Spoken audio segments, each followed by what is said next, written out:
하나님 말씀입니다. 창세기 1장 1절 말씀 우리 다 같이 합독하겠습니다. 시작. 태초에 하나님이 천지를 창조하시니라. 아멘. 시간 다 함께 기도하겠습니다. 아버지 하나님, 은혜와 사랑을 감사합니다. 복되고 거룩한 주일 하나님 앞에 나아왔습니다.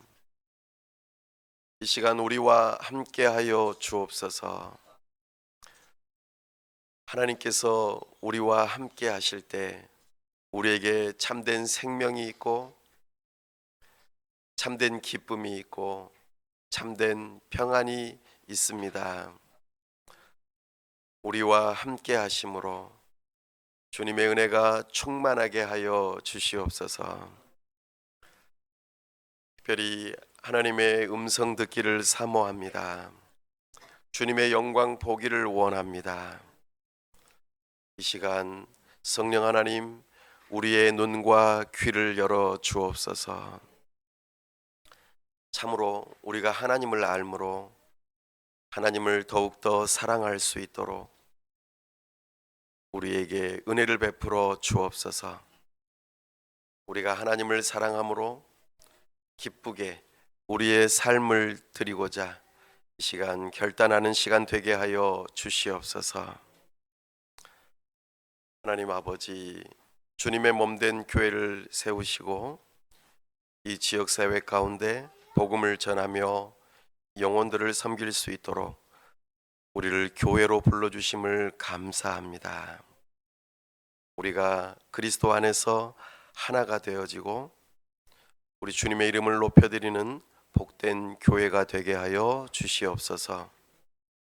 하나님의 말씀을 사랑함으로 주야로 묵상하는 교회가 되게 하여 주시옵소서. 때를 따라 우리 주님 앞에 나아와 기도하기에 힘쓰는 교회가 되게 하여 주옵소서. 참으로 문 영혼들을 주께로 인도하는 데에 주께 전도하는 데에 힘쓰는 교회가 되게 하여 주시옵소서. 이 도시의 가정과 일터와 학교와 여러 처소마다 참으로 회복의 은혜가 있도록 우리를 사용하여 주시옵소서.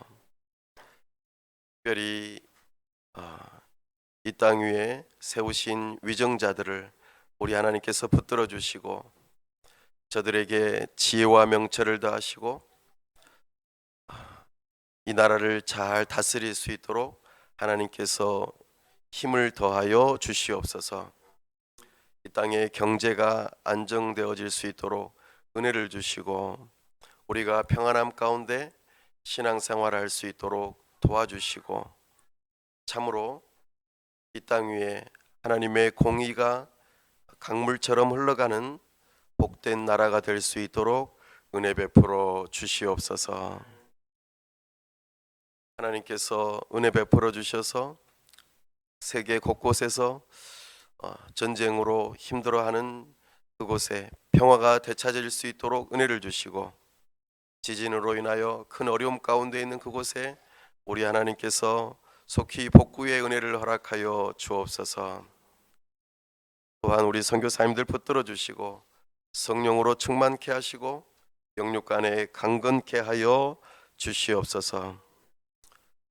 무엇보다도 하나님의 은혜를 사모하며 달려나온 영혼들 가운데 육체적인 질병이 있어 큰 어려움이 있는 우리 성도들에게 치료의 역사를 허락하여 주시옵소서. 또한 여러 가지 물질적으로 또한 마음적으로 고통 중에 있고 힘들어하는 영혼들에게 참된 평안과 모든 필요가 채워지는 역사가 있도록 우리 하나님께서 은혜 베풀어 주시옵소서. 시간 모든 영광 하나님께서 홀로 받아주시기를 원하옵고 우리 주 예수 그리스도의 이름으로 기도하옵나이다. 아멘.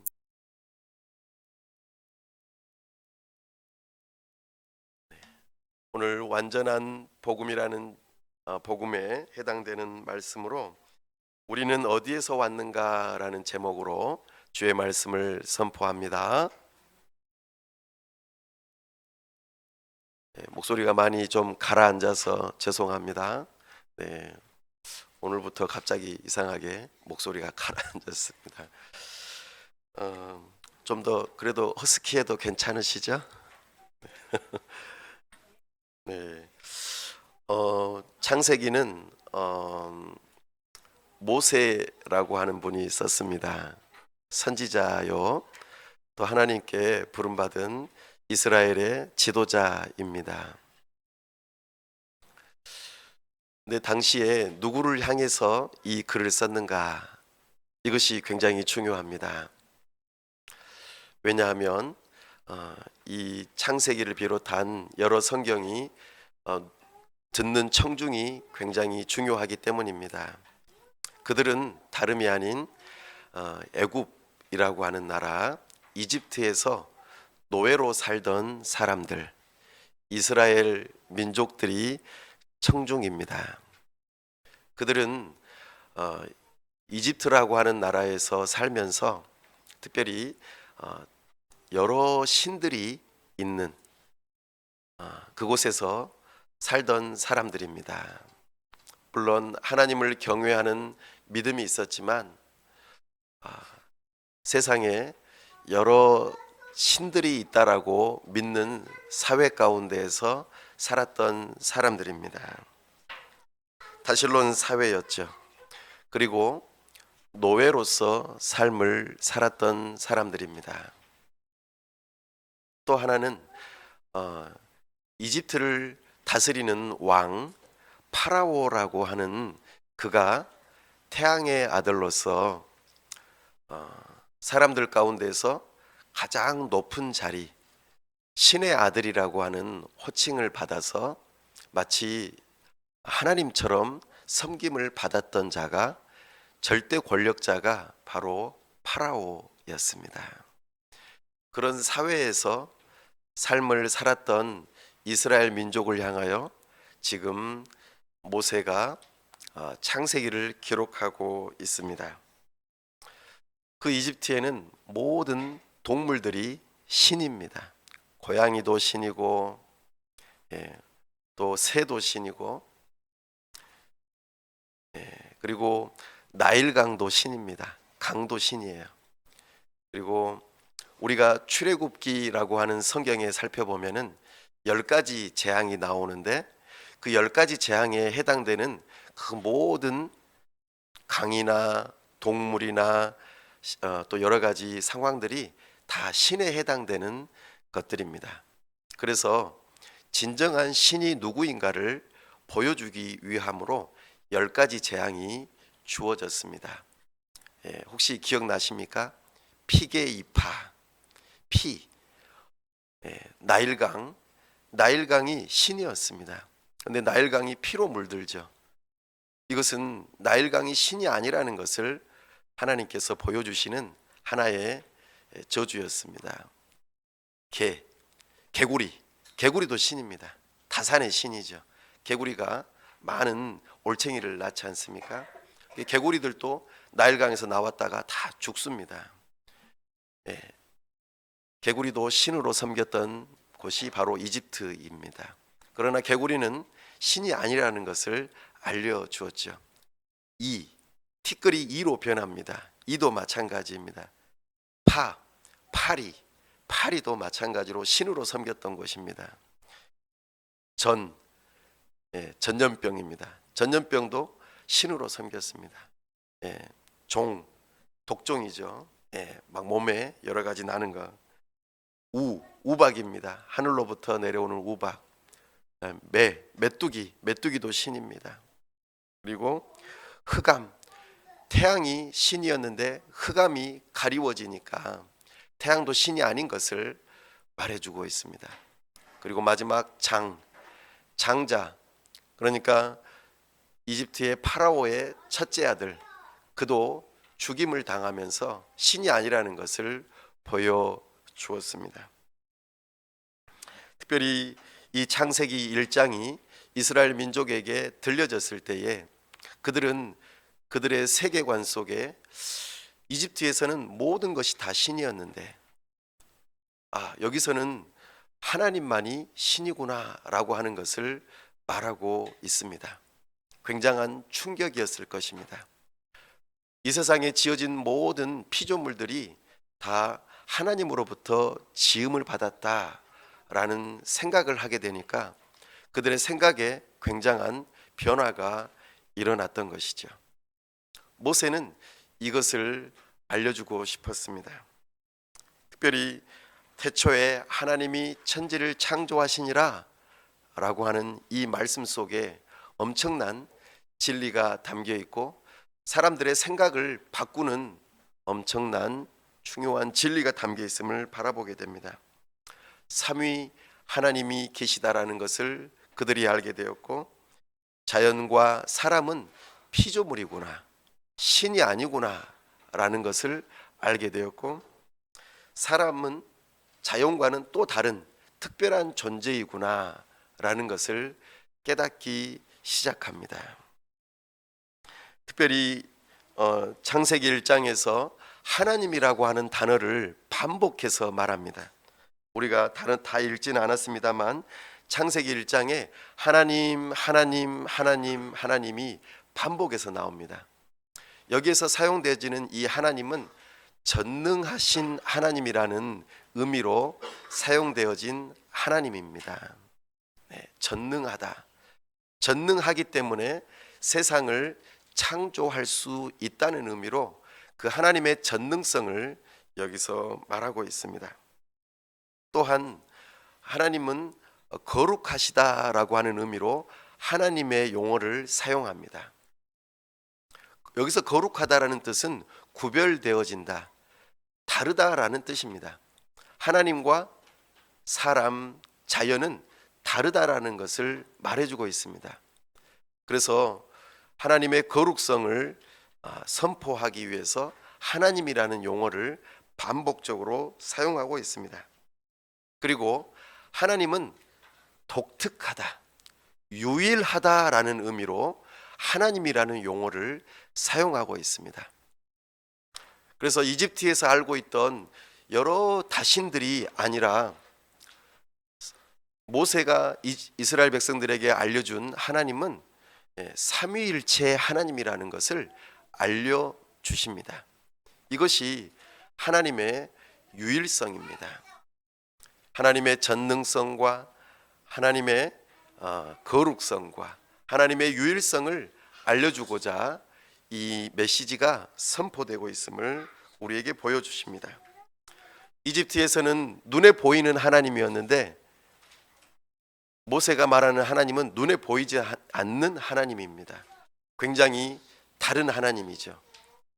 그러므로 이스라엘 백성들의 생각이 전환이 일어나기 시작하는 것입니다.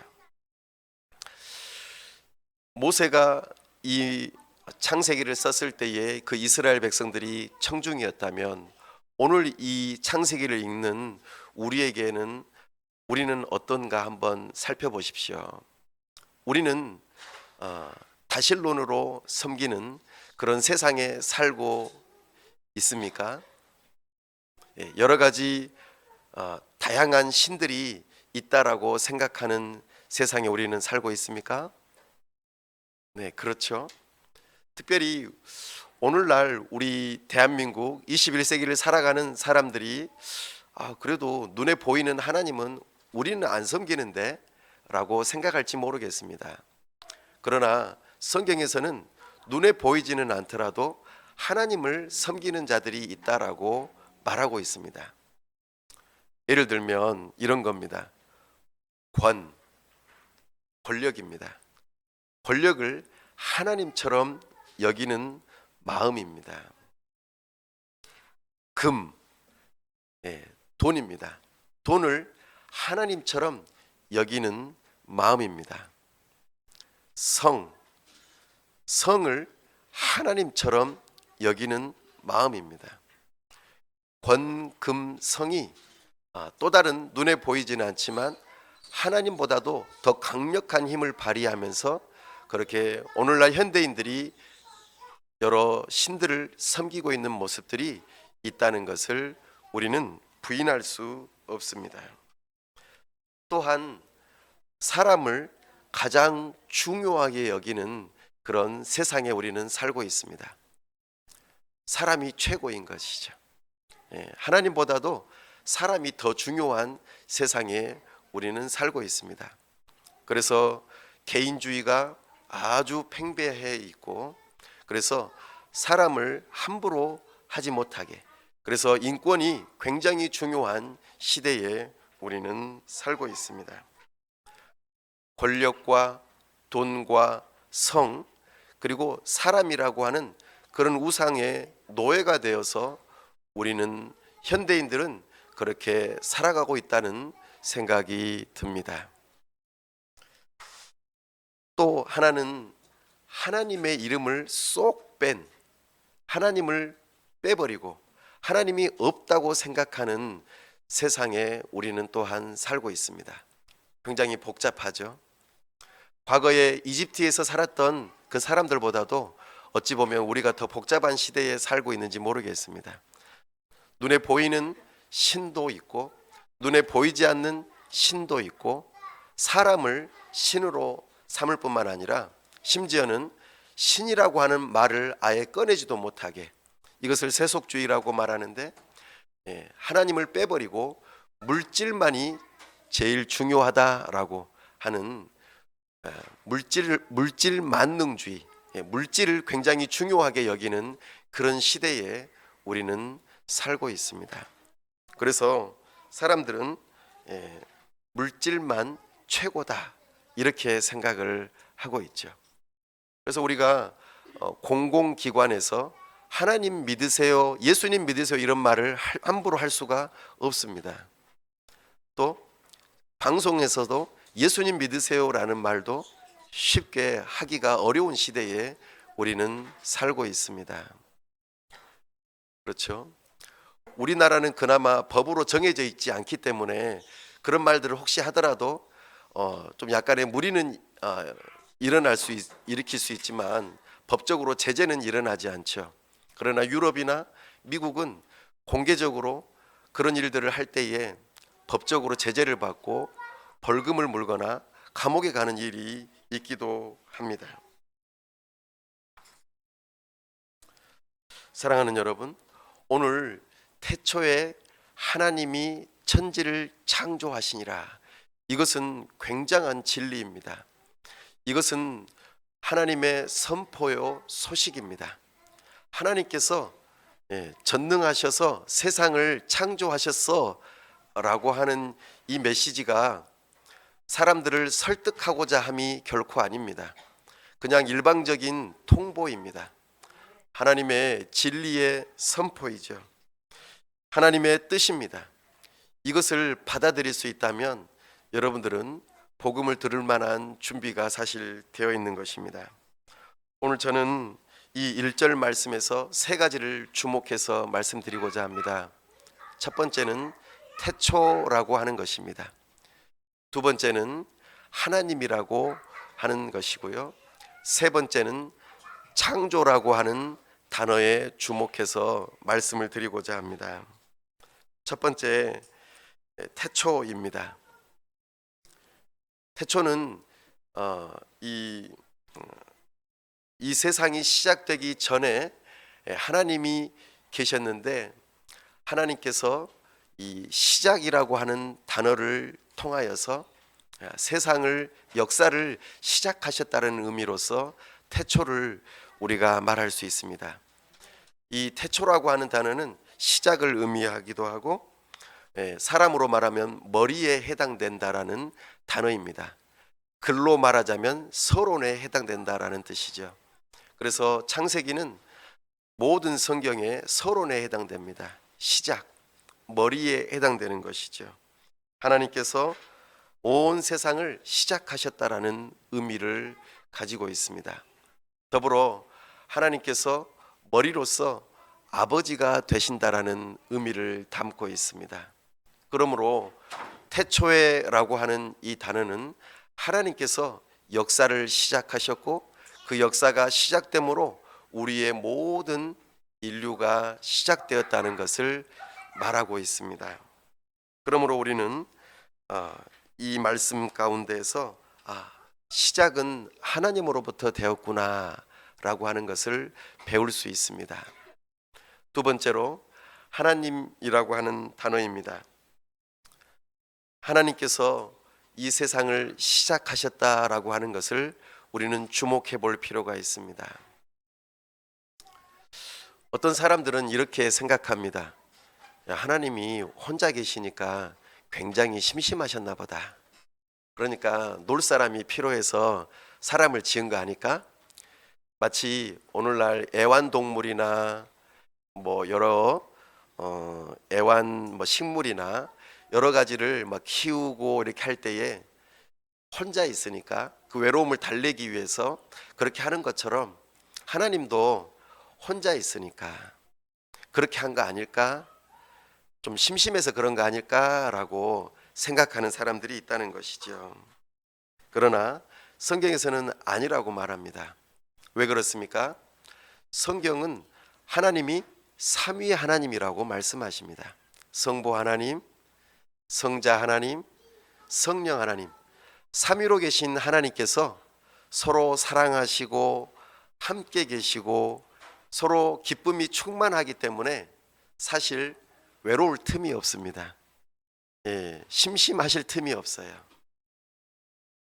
또 그리스 로마 신화에서는 신들이 사람을 만든 이유가 귀찮은 일을 시키기 위해서다 이렇게 말합니다. 그러나 하나님은 귀찮을 필요가 없으셔요. 삼위 하나님께서는 서로 충만하시기 때문에 다른 것이 필요하신 분이 아니십니다. 오늘 그것을 말씀하고 계세요. 1절에서 태초에 하나님이 천지를 창조하시니라 할 때 이 하나님을 성부 하나님으로 우리가 이해하시면 좋겠습니다. 2절에서 보시면 2절 함께 한번 읽어볼까요? 땅이 혼돈하고 공허하며 흑암이 깊음 위에 있고 하나님의 영은 수면 위에 운행하시니라. 아멘. 하나님의 영은 성령 하나님입니다. 3절 한번 읽어볼까요? 하나님이 이르시되 빛이 있으라 하시니 빛이 있었고, 여기서 하나님이 이르시되라고 할 때에 하나님께서 말씀하셨다라는 뜻이거든요. 이것은 바로 성자 하나님을 의미합니다. 요한복음 1장에서 이렇게 말씀하시죠. 태초에 말씀이 계시니라. 이 말씀이 하나님과 함께 계셨으니 이 말씀은 곧 하나님이시니라. 그렇죠? 하나님께서 세상을 창조하셨다라고 말씀하실 때에 그 말씀이 곧 예수님을 의미합니다. 이렇듯 삼위 하나님께서 이미 세상이 시작되기 전부터 함께 계셨고 서로 사랑하시고 서로 충만하시고 또 서로를 위하여 내어주신 바를 되는 그런 사랑을 하고 계셨기 때문에 심심하실 틈이 없어요. 다른 사람들에게 뭔가 귀찮은 일을 시키기 위해서 사람을 짓거나 여러 피조물들을 지은 것이 결코 아닌 것을 우리는 알아야 할 것입니다. 그리고 세 번째로 하나님께서는 태초에 계셨지만 창조하셨다라고 말씀하고 있습니다. 이 창조에 굉장히 방점이 있습니다. 무신론자들 또 하나님을 믿지 않고 진화론의 입장에 있는 사람들은 이렇게 창세기 1장 1절 말씀을 이렇게 말합니다. 태초에 물질이 있었느니라. 굉장히 사뭇 다르지 않습니까? 태초에 하나님이 천지를 창조하시니라. 태초에 물질이 있었느니라. 이것이 무신론자들의 생각이요 또한 진화론자들의 생각입니다. 처음 태초에 물질만 있었다라고 말합니다. 그리고 강력한 힘에 의해서 빅뱅이 일어나고 그것으로 인하여서 무기물에서 유기물로 변환이 일어났다. 그래서 아무것도 없는 것에서 사실 물질이 있다가 갑자기 큰 힘의 작용에 의해서 폭발이 일어나고 거기에서 유기물, 단세포 동물이 생겨났다라고 말하고 있습니다. 그래서 점점점 발전이 되어져서 오늘날 고등한 생물인 인간까지 발전이 되어졌다. 그래서 진화론의 입장은 점점 더 발전되어지고 상승 곡선을 그리면서 점점 더 높아지는 그런 것을 추구하는 생각입니다. 그러나 이런 생각은요, 우리가 잘 알고 있는 공학에서 배우는 열역학 제1법칙이나 제2법칙에 반대되는 생각입니다. 우리가 잘 아는 것처럼 에너지가 보존되어지고 또한 세상은 새 것이 없어요. 자, 신상입니다, 새로운 제품입니다 라고 하지만 사는 즉시 우리는 헌 것이 돼요. 값어치가 반으로 줄어들고 떨어지죠. 마찬가지로 세상에 점점 더 발전되어지고 좋아지는 것처럼 여겨지지만 사실은 점점 더 후퇴해지고 없어져 가는 쪽으로 간다라는 것입니다. 이것이 변할 수 없는 법칙입니다. 그런데 진화론과는 굉장히 반대되는 입장이 되는 것이죠. 또 하나 생각해 보시죠. 혈액이 응고되는 것 한번 생각해 보셔요. 혈액이 응고되는 것은 우리의 피를 멈추게 하는 놀라운 일입니다. 피가 멈추지 않아 이러면 어떻게 됩니까? 사람이 또는 여러 생물들이 죽게 되잖아요. 그런데 이 혈액 응고라고 하는 것이 진화의 과정을 거쳐서 발전이 되어졌다면 아주 단세포 동물에서부터 고등생물이 되어 갈 때까지 혈액이 응고가 안 돼 버리면 사실 발전이 이루어지지 못한다라는 것입니다. 사실은 고등생물로 갈 수가 없는 것이죠. 점차적으로 사람이 되어 가는 것 이전에 혈액 응고가 안 되고 피가 계속 나오면서, 왜냐하면 진화가 되기 때문이죠. 결국에는 사람에게까지 올 수 없고 이미 하등 동물에서부터 죽을 수밖에 없는 존재가 생물이라는 것입니다. 굉장히 단순하지만 엄청난 진리들입니다. 사랑하는 여러분, 태초에 하나님께서 세상을 창조하셨다라는 것은 너무나도 놀라운 일입니다. 아까 말씀드렸던 것처럼 요한복음 1장 3절 말씀에 그 말씀이신 하나님께서 세상을 창조하실 때 그 놀라운 그 창조의 역사가 단순히 생각이나 사상이 있었다는 게 아니라 실존하시는 존재가 있었다라는 것을 우리에게 말씀하고 있습니다. 특별한 존재가 있지 않으면 온 세상이 있을 수가 없다는 것을 우리는 알아야 합니다. 다시 말씀드려서 살아계신 하나님께서 계셔야만 온 세상에 피조물들이 존재한다는 것입니다. 이것이 오늘 우리가 알아야 할 놀라운 일입니다. 그래서 하나님께서는 태초에 세상을 창조하셨습니다. 오늘날 현대 물리학자들 가운데 특별히 힉스라고 하는 분의 말을 좀 인용하고 싶습니다. 힉스라고 하는 분은 아주 오래전에 50년 전에 세상에 물질이라고 하는 것이 있는데 이 물질이 존재하기 위해서 반드시 보이지 않는 존재가 있어야 한다라고 하는 것을 수학적으로 증명하신 분입니다. 사실 그 오래전에 아인슈타인이 이런 것에 대한 것을 주장하였고 그것을 수학적으로 증명해내신 분이 힉스라는 분입니다. 근데 그 힉스라고 하는 분이 수학적으로는 증명을 해냈지만 실험을 성공하지 못했어요. 보통 과학자들은 막 물질을 쪼개서 가장 최소의 단위로 이렇게 증명해내는 그런 일들을 많이 하는데요. 그래서 물리학자들은 가장 작은 단위를 소립자라고 말하기도 하고 오늘날 현대 물리학에서는 양자라고 말하기도 합니다. 그래서 현대 물리학은 양자 물리학이라고도 합니다. 근데 거기에서 최소 단위로 쪼개고 쪼개다 보니까는 양자라고 하는 것이 남았는데, 여기에는 16개의 또 작은 소립자들이 있다라고 힉스 박사님이 발견해낸 것이죠. 그런데 그 16개의 소립자가 존재하기 위해서는 반드시 보이지 않는 뭔가가 하나 있어야 된다라고 하는 것을 증명해내는 일이었습니다. 근데 오늘날 이 양자 물리학이 발전이 되어져서 10년 전에 유럽에서 이것을 실험을 했고 성공을 해냈는데, 힉스 입자라고 하는 것이 여기에서 생겨납니다. 16개의 소립자가 존재하기 위해서, 다시 말해서 질량이 생겨나기 위해서는 힉스라고 하는 눈에 보이지 않는 입자가 여기에 힘을 부여해주고 자기 자신은 눈에 보이지 않는 입자가 된다라는 것을 증명해냈습니다. 그리고 2013년도에 노벨 물리학상을 받게 됩니다. 다시 말씀드려서 눈에 보이는 물질이 존재하려면 눈에 보이지 않는 어떤 존재가 있어야 한다는 것이 물리학적으로 증명이 됐다라는 것입니다.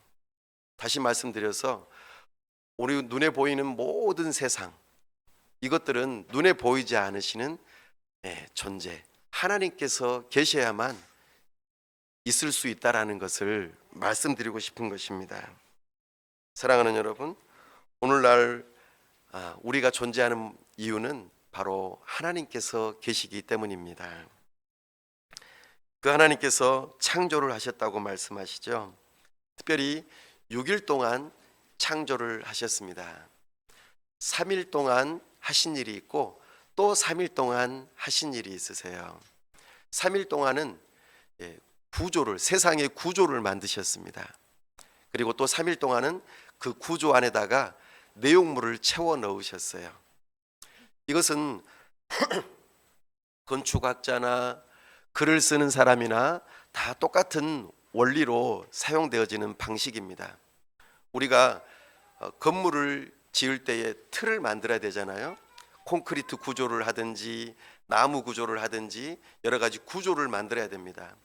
그 구조가 다 만들어지면 거기 안에다가 살림살이를 채워 넣죠. 인테리어를 합니다. 마찬가지로 글을 쓰는 사람도 글을 쓸 때에 큰 구조를 만들어야 됩니다. 이것을 목차라고 그럽니다.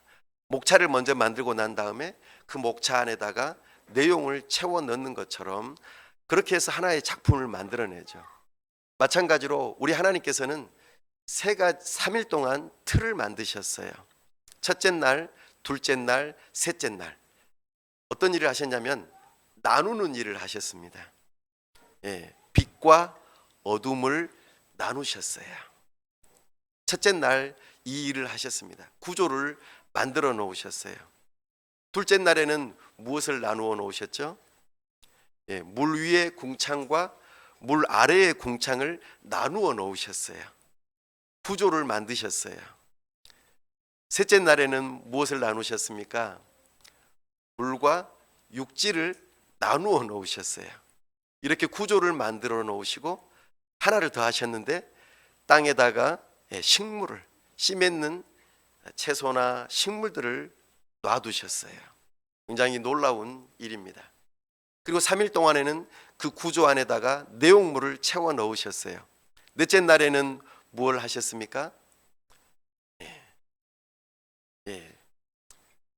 이제 빛과 어둠을 나누어 놓으셨으니까 거기다가 하늘의 광명체들을 채워 넣으셨어요. 태양과 달과 여러 우주의 많은 행성들을 놓아두셨습니다. 다섯째 날에는요, 물 위 궁창과 물 아래 궁창을 나누어 놓으셨으니까 거기 안에다가 하늘에는 새를, 바다에는 물고기를, 해양 생물들을 다 채워 넣으셨습니다. 여섯째 날에는요, 땅 위에 이제는 식물을 먹을 수 있는 동물들 그리고 사람을 채워 넣으셨습니다. 그리고 하나님께서는 평가를 하십니다. 모든 일을 하면은 평가를 하게 되어 있습니다. 우리 하나님의 평가는 무엇입니까? 굿. 좋았더라. 보시기에 좋았더라. 사람은요, 심히 좋았더라. 엑설런트입니다. 모든 피조물은 굿인데, very 굿인데 우리 사람은 엑설런트예요. 왜냐하면 하나님의 형상을 따라 지음을 받았기 때문입니다. 하나님께서는 이렇게 질서를 따라 세상을 지으셨어요. 하나님은 그냥 아무렇게나 하시는 분이 아니십니다. 질서 가운데 자유롭게, 놀랍지 않습니까? 질서 가운데 자유롭게 창조적으로 우리 하나님께서는 일하셨습니다. 우리 하나님이 그런 분이세요. 그분이 우리의 아버지라고 말씀하십니다. 이 사실이 믿어진다면 우리는 복음을 들을 만한 준비가 되어진 것입니다. 오늘 우리가 읽었던 이 창세기 1장 1절의 말씀, 또 창세기 1장의 말씀이 우리의 삶 가운데 어떤 의미를 가져다 줄까요? 첫 번째로, 아까 우리가 하나님은 전능하신 하나님이라고 하는 것을 발견했습니다. 하나님의 전능성은 우리로 하여금 기도할 수 있게 해줍니다.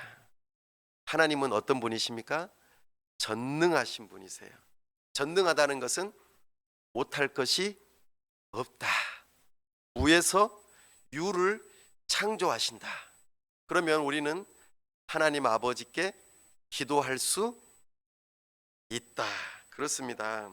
모든 만물의 근원이신 아버지 하나님께서 전능하시기 때문에 우리가 기도하면 들으실까요? 안 들으실까요? 들으십니다. 지금 그것을 이야기하고 있어요. 그래서 참 하나님을 너희가 알고 하나님께 기도해라. 하나님은 기도하기를 기다리고 계시고 기도하기를 기뻐하신다. 왜냐하면 하나님의 창조적인 일들을 이루기를 원하시기 때문입니다. 내 생각에는 안 될 것 같아. 이거는 불가능해. 나는 포기해야겠어. 라고 생각되는 것일지라도 우리 하나님 앞에 기도하는 거예요. 그렇죠? 네. 우리는 끝까지 기도하는 것입니다. 네. 하나님의 전능성을 믿는 믿음으로 우리는 기도하라고 오늘 우리에게 말씀하고 있습니다. 두 번째로, 하나님의 거룩성이 우리에게 제공해주는 삶의 요구사항은 바로 하나님을 예배하라는 것입니다. 하나님은 거룩한 분이세요. 우리하고 다릅니다. 그러므로 우리는 하나님을 예배해야 합니다. 자녀들이 부모님을 공경하는 것이 맞지 않습니까? 학생이 선생님을 말씀을 들어야 되는 것이 맞지 않습니까? 매우 지극히 당연한 일입니다. 어린아이가 어른의 말을 듣는 것이 당연한 것처럼 우리를 지으신 하나님을 향하여 네 라고 인사하는 것은 마땅하지 않겠습니까? 태초에 하나님이 천지를 창조하시니라. 이 말씀이 믿어진다면 우리는 그 말씀을 따라 하나님은 우리와 다른 분이시지, 우리 자녀들이 부모님을 향하여 인사하듯이 세배를 하고 인사를 하듯이 하나님의 피조물들은 하나님을 향하여 예배하는 것입니다. 이것이 하나님의 거룩성을 믿는 사람들의 놀라운 특징입니다. 하나님께서는 하나님 되심을 드러내기를 원하세요. 그것의 가장 핵심이 되는 우리가 할 수 있는 일이 예배입니다. 이렇게 여러분들이 하나님 앞에 나와 노래하고 기도하고 하나님의 말씀을 듣는 이 모든 과정들이 하나로 예배라고 말할 수 있을 것입니다. 세 번째로, 하나님의 유일성, 삼위일체 하나님을 우리가 알고 믿는 이것이 곧 사랑을 할 근거를 제공해 줍니다. 삼위 하나님께서는 이 세상이 있기 전부터 서로 사랑하시고 서로를 기뻐하시고 서로를 돌보시면서 서로를 향한 그 기쁨이 충만한 분들이셨습니다. 그 삼위 하나님께서 우리가 없더라도 충만하신 분이었죠. 그렇게 유일하신 그 하나님을 우리가 믿고 따른다면 우리 또한 서로를 사랑하는 것이 마땅하다는 것입니다. 예, 우리 하나님 아버지께서 성자 예수님을 향하여 내어주시는 바 되는 그 사랑이 오늘 우리가 닮아야 할 그 사랑이라는 것이죠. 부모님이 자녀를 향한 내리사랑이 있는 것처럼 우리가 서로 사랑하는 것이 마땅하다는 것입니다. 특별히 하나님께서는 사람을 하나님의 형상으로 지으셨다고 하셨어요. 하나님의 형상이라고 하는 것은 하나님의 거룩함, 그리고 또 하나님의 의로움, 나아가 하나님의 사랑을 우리의 마음속에 심겨 두셨다라는 뜻입니다. 그러므로 사람은 존귀한 자입니다. 인간의 존엄성은 하나님의 형상에서 나옵니다. 그러므로 우리는 어떻게 해야 됩니까?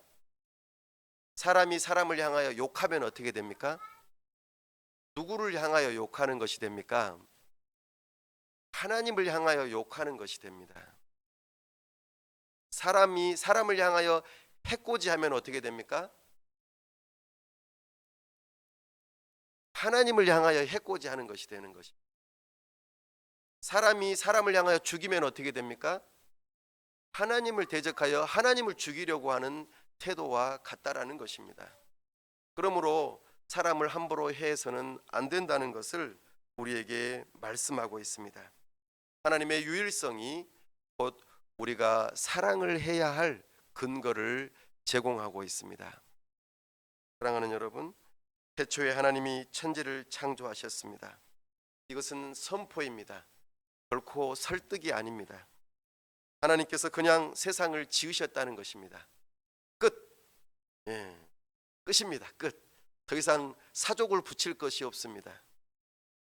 이것이 세상의 시작이라고 말씀하십니다. 하나님께서 창조하신 이 이야기를 우리는 믿음으로 받아들여야 할 것입니다. 하나님께서는 우리를 지으셨습니다. 이 창조주 하나님을 믿지 못한다면 이 다음에 일어나는 여러 가지 이야기들을 우리가 믿지 못합니다. 그러므로 우리가 복음을 받아들이고 믿기 위해서는 반드시 첫 번째로 알고 믿어야 될 것이 있다면 바로 하나님께서 세상을 창조하셨다는 것입니다. 이 믿음이 저와 여러분에게 함께 있기를 바랍니다.